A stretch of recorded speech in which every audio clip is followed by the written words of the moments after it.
Good afternoon, Southwest Florida. I'm Bri Walling. This Naples Herald Lunch Break is sponsored by our friends at Fusillo Kia of Cape Coral. This afternoon, we'll tell you about authorities seeking a vehicle connected to a hit and run in Lehigh. John Morgan offering Governor Scott some legal advice on his medical marijuana stance, and more. Today is Wednesday, May 30th, and this is the Lunch Break. Authorities are searching for a hit-and-run driver who fled the scene after allegedly striking a teenage pedestrian in Lehigh early Tuesday morning. According to the Florida Highway Patrol, an unknown vehicle was traveling eastbound on Leonard Boulevard South, approaching Haviland Avenue South in Lehigh at around 6 a.m. on Tuesday morning. As the driver neared the intersection, a 16-year-old from Naples attempted to cross the south shoulder of Leonard Boulevard, placing him in the path of the unknown vehicle. The automobile collided with the teenager's left leg. The FHP report states that the driver immediately fled the scene and was last seen traveling eastbound on Leonard Boulevard South. The teen was taken to Golisano Children's Hospital with minor injuries. The vehicle was described as possibly a black sedan, but no other information was given.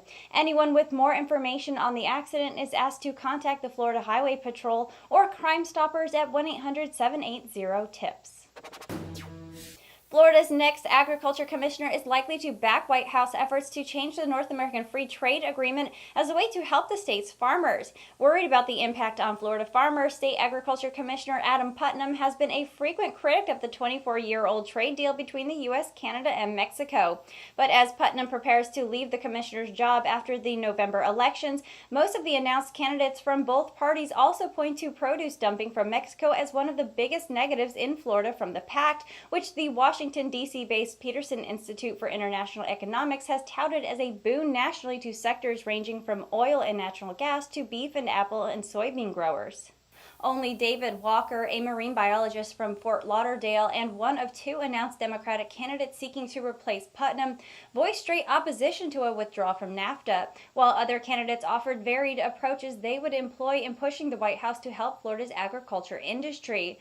State Representative Matt Caldwell of Fort Myers echoed the tone of President Trump, saying NAFTA has choked American jobs and manufacturing and agriculture have suffocated the most. Caldwell said he intends to expand the Florida Department of Agriculture's export promotion efforts, both domestically and internationally, while working with federal agriculture inspectors to monitor Mexican imports entering Florida. The man largely responsible for making medical marijuana legal in Florida says that Governor Scott's fight to keep patients from smoking marijuana could spark a political wildfire that will cost the Republican votes in his battle to unseat U.S. Senator Bill Nelson.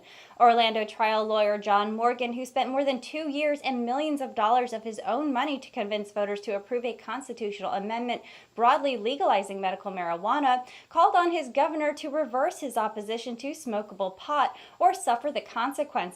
During a press conference Tuesday, Morgan asked Scott to drop an appeal of a judge's decision that would allow smokable pot, warning that a continued legal battle over smoking the treatment will dash the governor's hopes of an upset in the nationally watched race against Nelson, a Democrat who's represented Florida in the Senate for nearly 2 decades. The Florida Department of Health, which is part of Scott's administration, filed an appeal less than 2 hours after Judge Geaver's decision was published, claiming a ban on smoking the medicine was unconstitutional. The appeal, filed at the Tallahassee-based First District Court of Appeal, resulted in a stay of Geaver's ruling. But someone like Morgan deciding to use his political and financial clout to make marijuana a wedge issue could raise the political cost of opposing medical marijuana. And that was the lunch break for today. I'm Bri Walling. For your twice daily news fix, head over to the Naples Herald YouTube channel and subscribe. Leave us a comment to let us know your thoughts on the news or what you'd like to hear about. The lunch break airs Monday through Friday at 12 p.m. right here at NaplesHerald.com. And don't forget to check out our morning report that also airs Monday through Friday at 9 a.m. Thank you for watching. We'll see you tomorrow.